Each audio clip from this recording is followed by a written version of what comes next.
Assalamualaikum warahmatullahi wabarakatuh. Saudaraku sekalian, ada kabar penting dari Tanah Suci yang bisa berdampak besar bagi masa depan jutaan calon jemaah haji Indonesia. Presiden Prabowo Subianto baru saja melaksanakan kunjungan kenegaraan ke Arab Saudi. Namun, kunjungan ini bukan sekadar seremoni biasa. Ada misi diplomatik yang sangat strategis. Melobi langsung tambahan kuota haji untuk Indonesia pada tahun 2026. Pertanyaannya, apakah ini adalah solusi nyata bagi antrean haji yang mengular hingga puluhan tahun?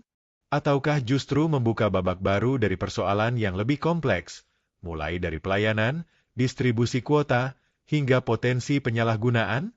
Di video ini, kita akan bahas secara mendalam apa makna sebenarnya dari langkah besar ini. Kita akan bongkar peluang, resiko, dan harapan di balik lobi kuota haji 2026 oleh Presiden Prabowo Subianto. Yuk, simak sampai akhir. Tapi sebelum itu, bantu channel ini terus tumbuh dengan cara klik tombol subscribe, nyalakan lonceng notifikasi, dan bagikan video ini ke teman-teman Anda yang peduli dengan nasib jemaah haji Indonesia. Jangan lupa juga tulis pendapat Anda di kolom komentar. Apakah tambahan kuota ini menurut Anda adalah kabar baik, atau justru tanda bahaya? Prabowo mendatangi Saudi Arabia dengan misi haji. Pada tanggal 2 Juli 2025, Presiden Prabowo tiba di kota Jeddah, Arab Saudi, dalam kunjungan resmi kenegaraan. Tapi bukan itu yang membuat momen ini menjadi sorotan. Yang menarik, Prabowo tidak datang sendiri. Ia didampingi langsung oleh Kepala Badan Penyelenggara Haji Indonesia, BPHI, Irfan Yusuf. Ini bukan kebetulan. Dalam siaran resmi dari Istana Negara, disebutkan bahwa salah satu agenda utama kunjungan ini adalah meminta secara langsung kepada putra mahkota Saudi, Pangeran Muhammad bin Salman, agar Indonesia mendapatkan tambahan kuota haji untuk tahun 2026. Langkah ini menandai babak baru. Haji kini bukan lagi urusan teknis antar kementerian. Haji telah naik kelas menjadi agenda strategis dalam diplomasi bilateral Indonesia-Arab Saudi. Apakah lobi ini bisa berhasil? Menurut sejumlah analis dan pengamat haji, peluang lobi ini berhasil sangat besar, bahkan diperkirakan mencapai 70 hingga 80%. Kenapa? Ada beberapa alasan utama. Indonesia adalah pengirim jemaah haji terbesar di dunia. Tahun 2025 saja, kuota haji Indonesia mencapai 221.000 orang. Ini angka fantastis, dan menjadi pertimbangan utama Saudi dalam pembagian kuota global. Hubungan bilateral Indonesia-Saudi sangat stabil dan kuat. Saudi Arabia menghargai posisi strategis Indonesia sebagai negara berpenduduk Muslim terbesar di dunia. Ditambah lagi, Prabowo dikenal sebagai pemimpin yang tegas, lugas, dan disegani. Jika lobi ini disertai dengan tawaran kerjasama konkret, seperti pembangunan Haji Village, sistem digitalisasi layanan haji, atau skema pembagian beban pelayanan, maka peluang diterimanya usulan ini akan semakin besar. Kuota tambahan untuk siapa dan bagaimana? Jika usulan ini berhasil, kemungkinan besar tambahan kuota akan diberikan secara bertahap, bukan sekaligus. Pembagiannya diprediksi sebagai berikut. 60% untuk jemaah reguler, yakni mereka yang mendaftar melalui jalur resmi Kementerian Agama. 30% untuk ONH+, yaitu jalur haji dengan biaya lebih tinggi melalui penyelenggara khusus. 10% untuk undangan negara, ormas besar, lembaga resmi, dan jalur diplomatik. Tapi pertanyaannya, siapa yang akan mengelola dan mendistribusikan kuota ini nanti? Apakah sistemnya sudah siap? Apakah transparan? Tambahan kuota, berkah atau malapetaka? Tambahan kuota memang terdengar seperti kabar gembira. Tapi kita tak boleh gegabah. Sejumlah risiko besar mengintai jika kuota ditambah tapi sistem dan layanan tidak diperbaiki. 1. Layanan haji yang belum siap. Tahun 2025 menjadi pelajaran penting.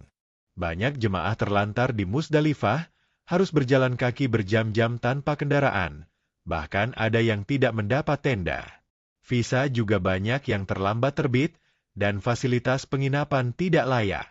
Kalau kuota bertambah tapi sistem tetap semrawut, maka yang terjadi adalah kekacauan yang lebih besar.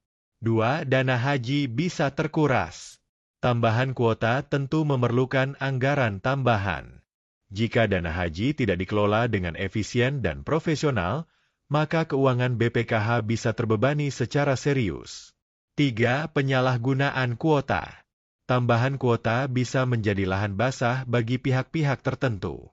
Kuota bisa dialihkan ke travel-travel khusus, diberikan pada pejabat atau orang dalam, sementara rakyat yang sudah antre puluhan tahun malah terpinggirkan.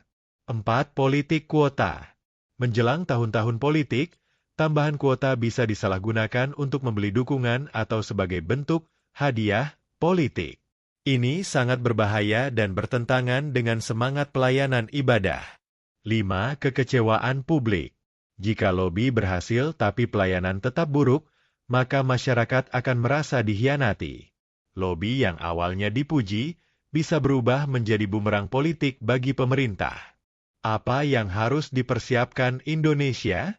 Jika benar kuota haji akan ditambah, maka Indonesia harus segera bergerak. Tidak cukup hanya diplomasi di atas kertas. Perlu langkah konkret di lapangan. Inilah hal-hal yang harus dipersiapkan. Tambahan hotel dan fasilitas akomodasi, terutama di Makkah dan Madinah. Pembangunan dan pengoperasian Haji Village yang menjadi syarat utama agar Arab Saudi mau menambah kuota. Transportasi jamaah yang terintegrasi dari Arafah ke Musdalifah, Mina, dan sebaliknya. Sumber daya manusia, SDM, yang mumpuni dan terlatih, baik petugas haji, tim kesehatan, maupun penyelenggara di lapangan. Sistem distribusi kuota yang adil dan transparan, tanpa campur tangan politik dan bisnis. Penguatan pengawasan BPKH dan BPH, agar dana dan kebijakan teknis tidak disalahgunakan. Dipolitikkan atau untuk umat?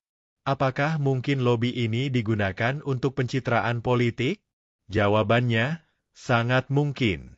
Tapi apakah itu salah? Belum tentu.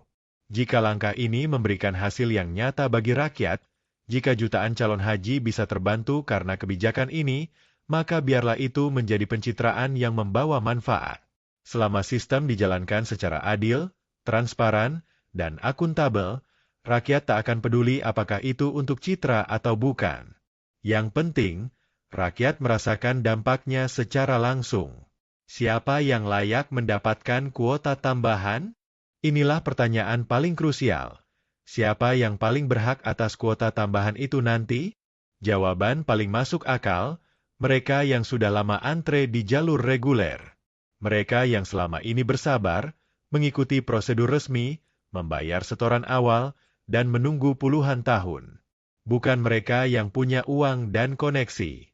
Bukan pejabat, bukan pengusaha, bukan travel eksklusif. Kalau sistem ini benar-benar diperuntukkan bagi rakyat biasa yang selama ini tertindas sistem antrean panjang, maka tambahan kuota itu akan menjadi berkah nyata. Tapi jika jatuh ke tangan orang-orang istimewa, maka ini akan menjadi bencana sosial dan moral. Saudaraku semua, tambahan kuota haji adalah impian. Tapi jangan pernah berharap tanpa persiapan. Diplomasi tidak cukup. Harus ada reformasi menyeluruh. Sistem harus transparan, pelayanan harus prima, dan alokasi harus adil. Lobi Prabowo adalah peluang. Tapi peluang ini bisa menjadi berkat atau bencana, tergantung bagaimana kita mengelolanya. Bagaimana menurut Anda? Apakah Presiden Prabowo akan berhasil mendapatkan tambahan kuota haji? Dan jika berhasil, menurut Anda, siapa yang paling layak menerima kuota itu? Tulis pendapat Anda di kolom komentar.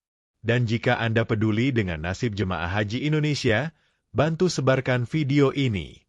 Klik like, subscribe, dan nyalakan lonceng notifikasi agar konten seperti ini terus hadir menemani Anda dengan informasi terpercaya dan tajam. Sampai jumpa di video berikutnya. Wassalamualaikum warahmatullahi wabarakatuh. Labbaik Allahumma labbaik.